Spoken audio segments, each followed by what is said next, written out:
BFM 89.9, the business station. Welcome to Tech Talk this morning. My name is Rich Bradbury. We're going to be having an interesting chat today. Have you ever wondered why some companies get hacked and others don't? Why might a hacker choose to attack your company or your business over another? And how would they do that? What methods would they use to gain access? I'm going to be having a chat with a former white hat hacker who hopefully will be detailing the hows and the whys of modern day cyber security attacks. On the phone with me, I have CF. Welcome to the show, CF. How are you? Thank you, Richard. I'm doing fine. How are you doing? Very well, thank you very much. It's not every day I manage to sit down with a white hat hacker and have this kind of chat. I think very briefly, could you just kind of explain to me how and why you got into white hat hacking? Well, I have been hacking since I think I was 12, many years ago. Security has always been a fascinating subject for me. So when I came back from studies, I came back from Australia back in the 90s. So that was the time during the dot-com days, and that was a golden era for the hackers, for people like us who study security, to learn about security, and there are many ways for us to explore different businesses and different websites, and that was the time, during the time that we have seen a lot of opportunities for us to explore. And then along the ways, I have learned various ways to identify weaknesses and then notify the organizations, and then after many years, then I have set up my own company, and now currently we are one of the largest white hat hacking firm in the country. Mm-hmm. So from what I understand, a white hat hacker generally will find exploits and then inform the company of the kind of weaknesses within their company, whereas black hat hackers will do quite the opposite and use those weaknesses to exploit the company. Is that about correct? You're absolutely right. So okay. Yeah. Now, could you define for us then, and this is for SMEs and retail consumers and people like you, well, people like me, I guess, not so much you. Could you define for us what a cyber attack is and provide us with some, basic forms of cyber attacks? Well, cyber attacks today are very different than what we have seen back in 10, 20 years ago. Back then, people who are doing white hat hacking works are required to know a lot of things. Like we need to know programming, we need to know all aspects of network, and it is not easy to do hacking back then. Yeah. Now, what makes things dangerous nowadays is that a lot of the tools, a lot of the resources are widely available. Now, if you go to YouTube, if you go to any websites, you search keywords like how to hack, you will get plenty of resources and lessons to teach you how to do hacking, and that makes it very dangerous because anyone will have access to these kind of tools and resources. Mm-hmm. And today, there's a lot of things have changed. Like one of the things is the accessibility of these tools and resources. The second thing is the nature of attacks are also very different. Back then, like if we talk about cyber attacks like 10, 15 years ago, we are more likely targeting valuable customers. I mean, hackers are more likely targeting high value customers. So this is a place where they can extort, potentially they can extort money out of the hackers, out of the victims. Now today, there's one thing I would like to share with everyone, which is very important, which is that hackers nowadays, they don't care who we are anymore. Regardless whether we are SME, we are small, medium enterprises, or we are large enterprises, it doesn't matter. Because hackers are using automated attacks mostly nowadays. And automated attacks are mainly based on software that is pre-programmed. They are pre-programmed by the hackers, and then they just run it 24/7. And to the software, it doesn't matter whether we are a large organization or whether we are a bank or we are housewives or the software will just keep trying to attack our websites, our routers, anything that we have online. Mm-hmm. So the nature of cyber attacks have changed drastically over the years. Now, it sounds like a simple question, but I'm guessing it has a complicated answer. Is, why do they happen? Why do they do this? What are the intentions and I guess motives of a hacker? I mean, we hear about it being money most of the time, but more often than not, it might not be money, correct? Well, in general, I would say in a major population of hackers today are mainly driven by financial objectives. However, there are also state-sponsored hackers who work for countries, who work at different levels, and we have also come across, criminal syndicates who operate in a very organized ways. They are also employing hackers, to infiltrate into organizations. In our course of work, we also bump into this kind of, criminal elements. But I would say majority of the hackers nowadays, what we have seen today, are mainly driven by financial objectives. Financial gain is always the ultimate objectives. Now, you briefly mentioned it earlier on about, the tools that are available. And so how do they happen? What methods might a hacker employ? What tools specifically might they use? Well, a lot of these tools are also used by administrators and are used for valid reasons. For example, there are many tools that use to scan a network to detect if there's any open pores or any open loopholes within the network. Now, these are the tools that are also used by the good guys. That they may not be necessarily like your network admins and things.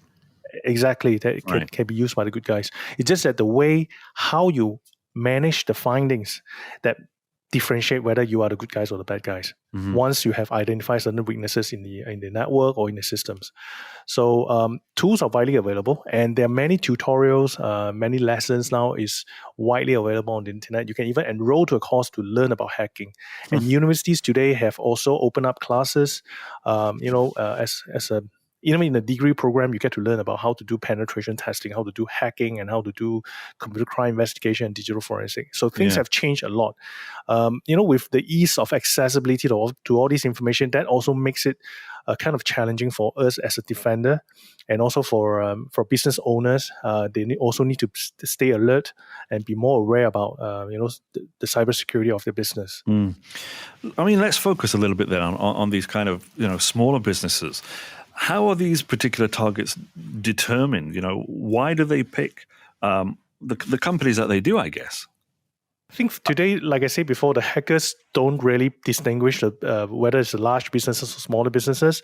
The only thing to the hackers today is if you have an email address, or if your office has an IP address, or if you have a website, to the hackers, these are the entry points. Now, normally we get to see some of the in Malaysia is also quite interesting, because in Malaysia we do not have a law that mandates disclosure of cyber attacks, meaning that if an organization got hacked and there's no legal obligations for them to disclose this to the media or disclose it to a third party, unless the organization is governed under some kind of regulations. Like for instance, in Malaysia there are regulated industries like the financial industries, the telecommunication industries. These two are regulated, and if they are under cyber attack, they are obligated to report back to regulators. But other than that, if you look at the SMEs, if you look at the other sectors like manufacturing, healthcare, there's no regulations, meaning that if these industry got attacked, probably we have no idea as well. Probably we wouldn't know, because they are not obligated to report to. And for SMEs, basically the SMEs are all at the more disadvantaged side, because if you do a comparison, right, larger organizations who are capable to spend on cybersecurity defense, they will spend. And for SMEs, right, for any smaller enterprises, probably they have not been having any allocations for cybersecurity, and once they got hit, the impact will be far more greater compared with the larger organizations. Now, the fact is that to the hackers, they are no different than the larger organizations. They're still susceptible to the same kind of attack. They're still susceptible to the same kind of they are still susceptible to the same kind of risk exposure. So I think the SME now is really at the disadvantaged side right now. Now, speaking with you, and I want to speak to you about experience. What makes companies and individuals more susceptible to being hacked, and why do you think? Well, I mean, if you have any online exposure, whether or not you are doing business online, as long as you have email address used by organizations, you have digitalized part of your business. Like for instance, you're using Office to you're using Office software to keep track of your payrolls, your businesses like invoices and all that. So you are susceptible to cyber attacks, and most commonly today, what we have seen. The hackers are using emails as one of the attack vector to infiltrate into organizations by just blasting out emails, and without a careful, without careful inspection, hackers can easily infiltrate into an organization by just sending phishing email and trick somebody to click on the email. Yeah. And do you think that makes, because of the pandemic, of course, and remote working, do you think that invites more cyber attack opportunities? Oh yes, definitely. We have seen an increased rates of the cyber attack cases since we have started the MCO. We have seen many more ransomware attacks, cyber extortion, cyber attacks to the SME ever since the MCO has started. Mm-hmm. Folks, I'm on the phone with CF Fong. He is a former white hat hacker. We're talking about, have you ever wondered why some companies get hacked and others don't? And why might a hacker choose to attack your company over another? And how would they do it, including the methods that they use to gain access? We're going to talk. We're going to take a short break now here on Tech Talk. When we come back, we'll be looking at some of the steps an organization can take to prevent these cyber attacks, moving into things like corporate enterprises and things, and whether or not Malaysia is more vulnerable than anywhere else. We'll get back to those questions in just a few minutes here on Tech Talk on BFM 89.9. BFM 89.9, the business station. This is Tech Talk. I'm Rich Bradbury. I'm on the phone with CF. He is a former white hat hacker. He's helping to detail to me the hows and the whys of modern day cyber security attacks, explaining why some companies get hacked more than others, or why they might get hacked more than others, some of the tools that perhaps these hackers might use to gain access into your company. Before the break, CF, we were talking a little bit about mainly SME and retail companies and personal things, but like you said, hackers really don't care whether you're an SME or you're a corporate enterprise or whatever you are. Yes. But if we are talking about bigger enterprises, for example, corporate enterprises, what do you think the steps should be for an organization that they should take to prevent cyber attacks? Where should they be investing? Should they be buying extra software? Should they be, hiring people like former white hat hackers, for example? What should they be doing? Well, for larger organizations, it also applies to smaller organizations. I think the most important thing is the management has to be aware about the importance of cybersecurity, because cybersecurity today is no longer an IT issue. It is a business issue. Mm-hmm. Because anyone, if they can use cyber attack to disrupt your business, there goes your business, right? Yeah. So cybersecurity is no longer an IT issue. We have to recognize the fact that it is not an IT issue. It is a business issue. It is a business disruptor, and we need to pay special attention to it. Now, for larger organizations, I would say fundamentally, the management need to have the awareness, right? And then fundamentally, you need to have the prevention controls in place, preventive control in place, detective control in place.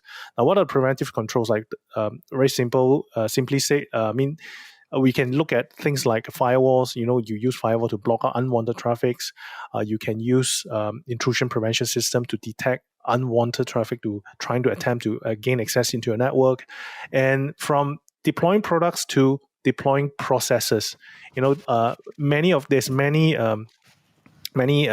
need to be orchestrated together. Other than just buying products, we need to also stay alert. We need to know there are some good practices that we need to apply. For instance, we need to set up policies to let everyone know that we should not visit pornographic website, for example, right? Although it sounds common sense. Now, we should not be visiting any pirated software website that hosting any pirated software. Yet another simple thing that is also common sense, but unfortunately, many organizations, whether it's larger organizations, small organizations, we often overlook the importance of policies and procedures. Yeah. And then eventually is the education. Education is basically to bring everyone to the level that everyone who will be alert, to know what to do and what not to do. As most of the attacks we see today are mainly oriented based on emails, on phishing emails, right? So if we have a well-aware staff who knows how to deal with this kind of phishing email, then I would say you can basically bring up your organization security by more than 90%. Wow. Okay. I want to ask you, if I was to ask you top 5 most important cybersecurity practices for any organization or an enterprise, I know it's putting you on the spot, but do you think you'd be able to do that? The top 5 things? Definitely. Yes, yes. Like I said, the first thing I would say is management awareness. Everything will work only if the management has a buy-in. Buy-in as in understanding the concept of cybersecurity is a business issue. And then following by that, all right, we look at the technical aspect of cybersecurity. We look at what are the technical controls we can put in place to help to mitigate attacks, like like I mentioned, firewalls, intrusion prevention systems. And then we start looking at processes, our company's policies, procedures, what shall we do and what we shall not do. And then continuous education. And we also need to look at, today we're also looking at a new topic called the third-party supply chain risk.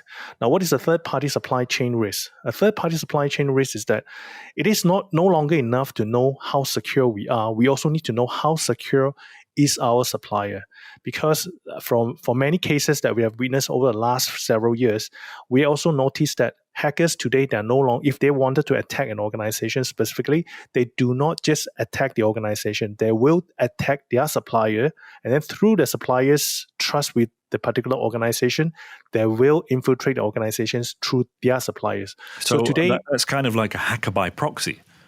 Yes. That's why nowadays, one of the hottest topics that is currently being discussed in the industry is about supply chain security, meaning that it's no longer sufficient for us to look at our own security. We need to look at our supplier security so that we know whether we should be fully trusting our suppliers or we should have some kind of mitigation, some kind of preventive measures in place than fully trusting our suppliers. And this is very true for financial institutions, because financial institutions have opened up gateways for their suppliers, for fintech operators, for their vendors to connect into the organizations. And with this supply chain security in the question, so now all of us have to ask: are we trusting too much, giving too much trust to our supplier? And whether or not is there a way we can find out that how secure is our supplier? Now, this is one of the biggest questions that we business owners should be asking today. Very interesting and a little scary. Okay, I've got two last questions for you. How vulnerable is Malaysia's private and public sector in the cybersecurity space, and how do we compare to other countries in the region and indeed globally? I think we're no different than any other countries. We constantly receive attacks from all over the world. I would say one of the things that we shall be aware is that in Malaysia, there's still a lot of hackers who are working for the criminals. And we have come across many cases like that. I mean, we always thought that the hackers are coming from overseas. We have hackers from China, from North Korea, but we do not have to look so far away, because in Malaysia alone, we have come across, in our course of doing computer crime investigations, we've came across so many hackers who trace back to Malaysia as an origin. So in Malaysia, we have a lot of hackers. I think we are. Is it a very active community then? Sorry to interrupt. Is it a very active community? Yes, indeed. We have several communities here who are quite active, and seriously, we really need to recognize the fact that many of these hackers, their goals to drive them to hack are mainly for financial purposes, right? So in today's cyber world, it is very different than where we came from. Our old school cyber world is absolutely different. Right? Hackers today, they don't hack for fun; they hack for profit. It's not the guys that we see in these TV movies where they're sat in a dark room with their hoods up and sunglasses on, staring at a green screen anymore. No. They are very organized. We have, like I said before, we have came across throughout our investigation of cybercrime. We have traced back to organizations who are well organized. They work in proper offices. It is very different than what we have in our mind. What we have seen from the movies.